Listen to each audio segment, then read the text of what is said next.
کہ اللہ پاک نے زمین اور آسمان بنا دیے، آسمان کے اندر ستارے بنا دیے، سورج اور چاند برقا دیے، اور پھر ایک آسمان نہیں بنایا، ساتوں آسمان بنائے۔ ان کی اپنی مخلوق ہے، اللہ پاک کے فرشتے ان کے اوپر آتے جاتے ہیں، اللہ کے احکامات لے کر آتے ہیں۔ اور جب ہم نے زمین بنائی، اس زمین کے اندر دیکھنے میں تو ایک ایسی زمین لگتی ہے، لیکن کہیں پتھریلی زمین ہے، کہیں پہاڑوں سے سجی ہوئی زمین ہے، کہیں زرخیز زمین ہے، کہیں بنجر زمین ہے، کہیں ایک ہی زمین سے نکلنے والی چیز کا رس ذائقہ میٹھا ہے، گرمے آپ دیکھیں تو میٹھے ہیں، اسی زمین کی پیداوار تھوڑ ہے، اسے کھائیں تو وہ کڑوے ہیں۔ پھر ایک ہی زمین کے اندر اللہ پاک نے طرح طرح کے قسموں کا بندوبست فرما دیا۔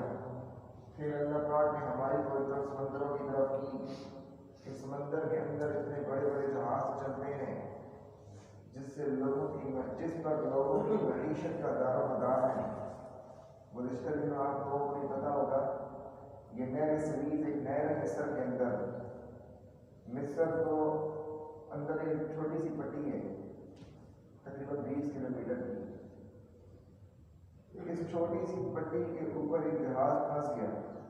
یہ وہ راستہ ہے جو ایشین ممالک کو یورپی ممالک سے ملاتا ہے۔ ایک جہاز یہاں پہ پھنس گیا، تو اس ایک جہاز کے پھنسنے سے کروڑوں ڈالروں کا نقصان ہوا۔ بیمار الناس کی جو سمندر میں کشتیاں چلتی ہیں، اس کا کتنا نقصان ہے، کتنا فائدہ ہے۔ کچھ دن وہ جہاز پھنسا، مصری حکومت نے اس کے اوپر انتہائی محنت کے بعد اسے وہاں سے نکالا، تو اس کی وجہ سے یہ راستہ بند ہونے کی وجہ سے پوری دنیا کی معیشتوں کو کروڑوں ڈالروں کا نقصان ہوا۔ اللہ رب العالمین فرماتے ہیں کہ خالی جو ہوا جس پر یہ جہاز چلتے ہیں، یہ خالی لوگ اس کو میں کہہ دوں کہ رک جاؤ، پھر یہ سمندر کے اندر ہی رک جائیں گے، یہ سمندر کے اندر پھر واپس گھروں تک پہنچ بھی نہیں سکیں گے۔ اتنی قدرتوں والا ذات، اتنی قدرتوں والی ذات ہے، اتنی واضح نشانیاں ہیں۔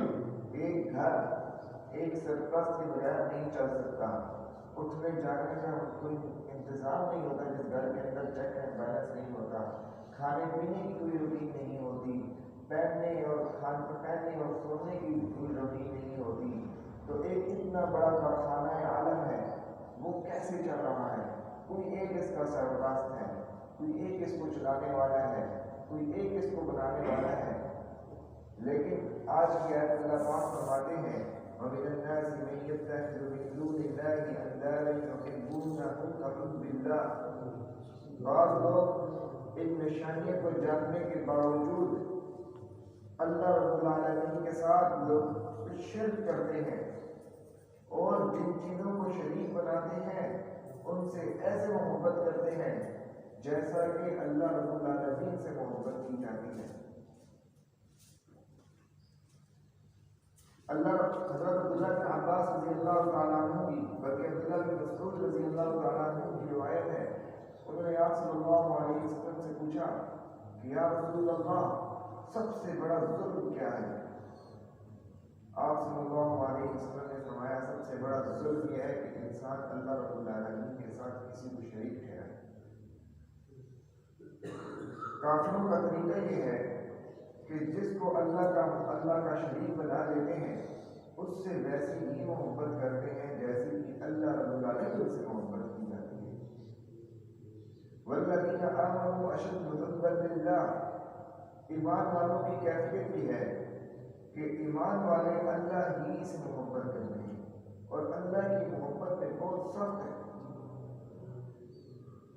کافروں کو بھی غیر اللہ سے محبت ہے، لیکن جو ان کے ہاں شر کا خدا ہے یا جس خدا سے وہ بیزار ہو جاتے ہیں، اس سے وہ پھیر لیتے ہیں۔ جو خدا ان کی ان کے عقیدے کے مطابق ختم ہو گیا، یا اس نے اس کی بات نہیں مانی، یا اس نے اس کی دعا قبول نہیں کی، حاجت رسی نہیں کی، اس سے ان کا منہ پھیر جاتا ہے۔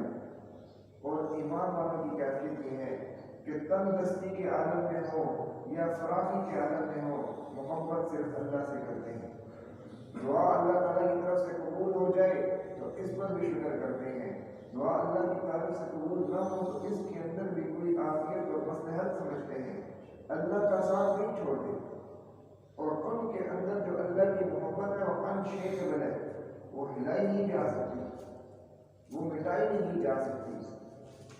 وَلَوْ يَرَى الَّذِينَ ظَلَمُوا إِذْ يَرَوْنَ الْعَذَابَ أَنَّ یہ وَالَّذِينَ آمَنُوا أَشَدُّ حُبًّا لِلَّهِ میں لکھا ہے مولانا ادریس قادری صاحب نے، اللہ کے حکم کے اندر اور مخلوق کے حکم کے اندر مسلمان کو فرق رکھنا چاہیے۔ کچھ چیزوں سے انسان کو طبعی طور پر محبت ہوتی ہے، اپنے بچوں سے محبت ہوتی ہے، اپنے روزگار سے محبت ہوتی ہے، اپنے والدین سے محبت ہوتی ہے، یہ طبعی چیزیں ہیں، ان سے محبت ہو جاتی ہے، لیکن اصل محبت تو انسان کی اللہ رب العالمین کے ساتھ ہے۔ تو اللہ سے محبت اس پر کوئی چیز غالب نہیں آنی چاہیے۔ اللہ کے حکم میں اور مخلوق کے حکم کے ماننے میں فرق ہونا چاہیے۔ اللہ کا حکم پہلی ترجیح ہونا چاہیے، دوسری ترجیح دوسروں کا حکم ہو، یہ فرق کرنا چاہیے۔ وَلَوْ يَرَى الَّذِينَ ظَلَمُوا إِذْ يَرَوْنَ الْعَذَابَ أَنَّ الْقُوَّةَ لِلَّهِ جَمِيعًا وَأَنَّ اللَّهَ شَدِيدُ الْعَذَابِ۔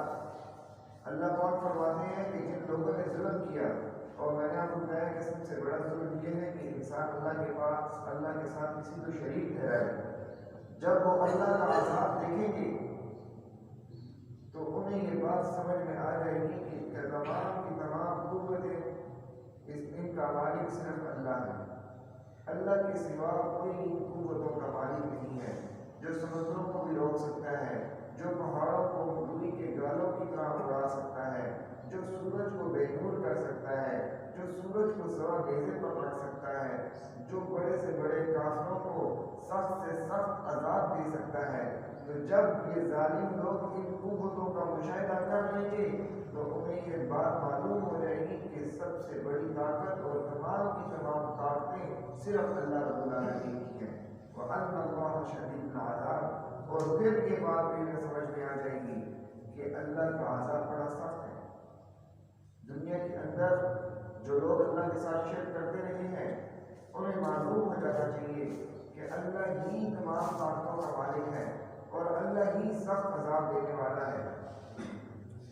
نفع اور نقصان اس کا مالک بھی اللہ ہے۔ انسان کسی چیز کو کسی دوسری چیز کو نفع اور نقصان کا مالک نہیں تصور کر سکتا۔ ہمارے اندر یہ چیز پائی جاتی ہے کہ اس سفر کے مہینے میں فلانے حضرات فوت ہو گئے، فلانا رشتہ دار فوت ہو گیا، تو اس سفر کے مہینے کی نحوست کی وجہ سے یہ رشتہ دار ہمارے فوت ہوئے۔ اگر سفر کا مہینہ نہ ہوتا تو شاید یہ بچ جاتے۔ ہم نے یہ کاروبار شروع کیا تھا لیکن سفر کے مہینے کی وجہ سے چل نہیں سکا، اس کی نحوست کچھ ایسی ہے۔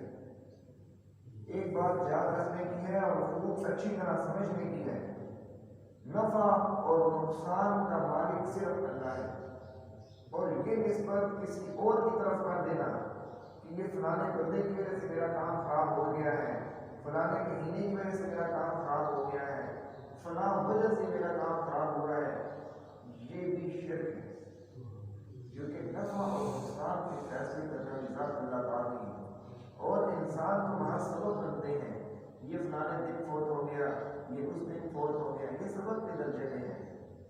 ان کے اندر ان کی حیثیت میں کسی کو نفع پہنچانے کی بھی تاثیر نہیں ہے اور کسی کو نقصان پہنچانے کی بھی تاثیر نہیں ہے۔ اللہ پاک سے دعا ہے کہ اللہ پاک جو ہمارے ساتھ گناہ ہو جاتے ہیں ان سے ہماری حفاظت فرمائے، اور جو ہم سے گناہ ہوئے تو انہیں اللہ پاک معاف فرمائے۔